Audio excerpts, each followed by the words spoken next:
आश्चर्यजनक रूप से वह जीव शांत हो गया और वहां से चला गया। इन 7 दिनों में राजा और रानी दोनों ने बाहरी संकट नहीं बल्कि अपने भीतर के डर, लालच और मोह को हराया। उन्होंने तन से नहीं मन से युद्ध किया और इसी युद्ध में उन्हें विजय मिली। 7वें दिन की सुबह जंगल में एक अद्भुत शांति थी। कोई भय, कोई आवाज, कोई छाया नहीं। राजा चंद्रकेतु ध्यानस्थ थे।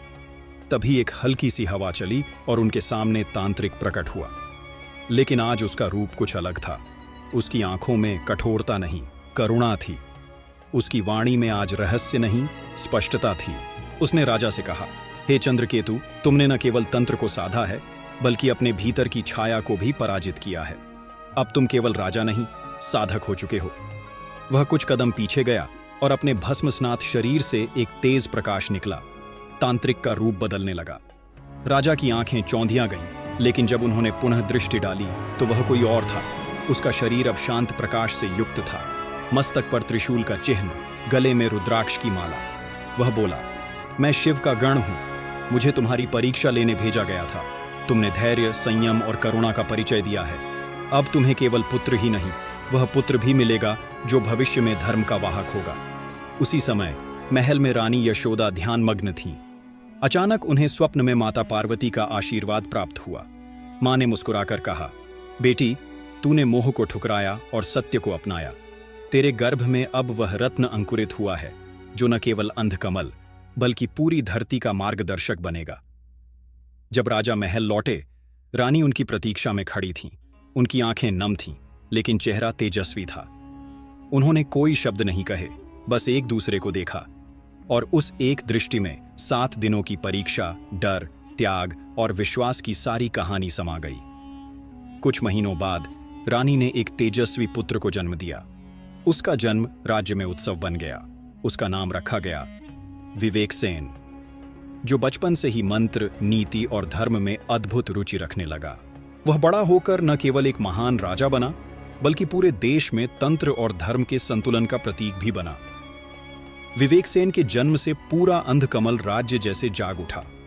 उसका नाम ही जैसे चेतना का प्रतीक बन गया। बचपन से ही वह अपने गुरु के साथ वेद, तंत्र, आयुर्वेद और न्याय के शास्त्रों का गहन अध्ययन करता। जब अन्य राजकुमार अस्त्रों में रुचि रखते थे, विवेकसेन मंत्रों की शक्ति में लीन रहता। लेकिन वह केवल आध्यात्मिक नहीं था, वह युद्ध कौशल और रणनीति में भी निपुण था। राजा चंद्रकेतु ने जैसे जैसे शासन विवेकसेन को सौंपना शुरू किया, राज्य में नई नीति आई। उसने कहा, धर्म केवल पूजा में नहीं, नीति में होना चाहिए।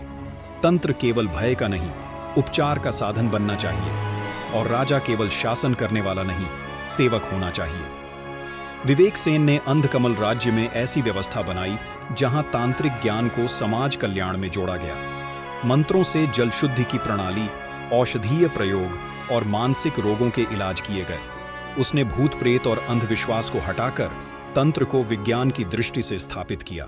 जब वह सिंहासन पर बैठा, उसने कहा, मेरे माता पिता ने मुझे तप और सत्य से पाया है, इसीलिए मेरा कर्तव्य है कि मैं हर निर्णय में वही मूल सिद्धांत निभाऊं। राजा चंद्रकेतु और रानी यशोदा वृद्ध होकर हिमालय में तपस्या के लिए गए और विवेकसेन का नाम भारत के महानतम राजाओं में शुमार हुआ। एक ऐसा राजा जिसने तंत्र, धर्म और नीति को संतुलन के साथ अपनाया। यदि आपको यह अद्भुत और प्रेरणादायक कहानी पसंद आई हो तो कृपया इसे लाइक करें, अपने परिवार और दोस्तों के साथ शेयर करें और ऐसी और कहानियों के लिए हमारे चैनल को सब्सक्राइब करें। आपके विचार और समर्थन ही हमारी सबसे बड़ी शक्ति हैं।